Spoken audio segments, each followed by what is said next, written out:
created by Karen O'Loughlin. In this video, we are going to step through the first section in your ZyBook just to give you an idea of how to process and work through your ZyBook. At the very top is going to be the indicator of what is required, participation activities in this particular chapter. You are to read the material, and then there will usually be some type of interactivity and animation or something to interact with.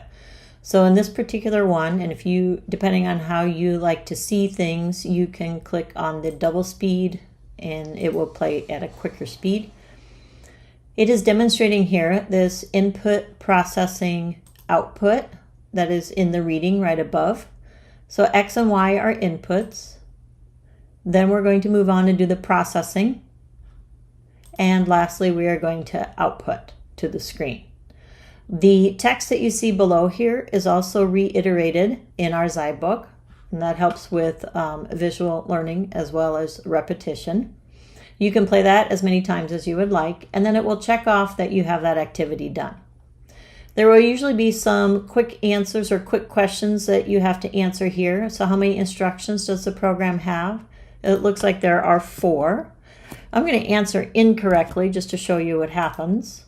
So it says incorrect, and it says 2 input instructions, 1 processing and 1 output. So we answer correctly, and then we can check our answer. If we don't know an answer, you can choose to show the answer. So sometimes it might not be that you don't know the answer, it might be that you're not understanding what they're asking. So on this one it says z equals x plus y, add 1 more to z, put z to output. What would the answer be? I'd have to scroll back up. If I add 1 more, the output will then be 8. If I really don't know, I've tried a couple of times, you can click on show answer. In this case, it's asking us if x is 10 and y is 20, what will the result be? If we accidentally type 3, it's going to say, it's not going to show you the answer right away. It's going to say, make you work for it just a little bit. Please don't just click through show answers, because this is actually the interactive part is part of your learning. We are expecting that you are interacting with this. Every program that we write is like a recipe. You are going to be doing what's called algorithmic thinking. And so as you run through algorithms, if we run through this program, we're going to execute and observe the output. And then we're going to click and drag the instructions. So please make sure that you read the instructions on the activities, because it's easy enough just to hit run program and then move on. But when I started with 5 and then m times 2 was first, we got 10. What happens if I switch around the instructions?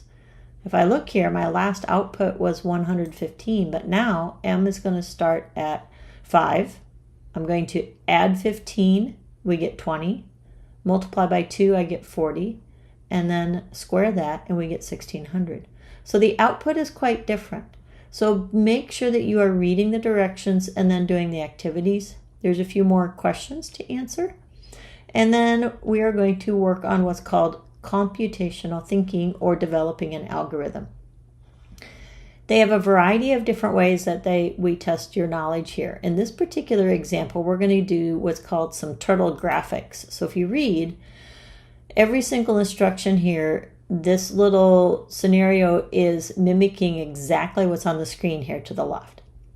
They want you to see if you can write the instructions to create a square. You can drag additional instructions here. And let's say I'm going to turn left. It's going to ask me how many degrees. And then I'm going to go forward. I'll just say I'll leave it at 50 and see what happens. This is not the solution to the problem. I'm just kind of playing around. And so because I went 180 degrees, I basically turned around, I did a 180 and I went back to where I started from. So now if I turn left, we'll go 90 degrees, and then I go forward, let's say 200, and run the program just to see what happens. All kinds of fun stuff can start to go on. Okay. okay? If you want to get rid of a command, then you will delete over here.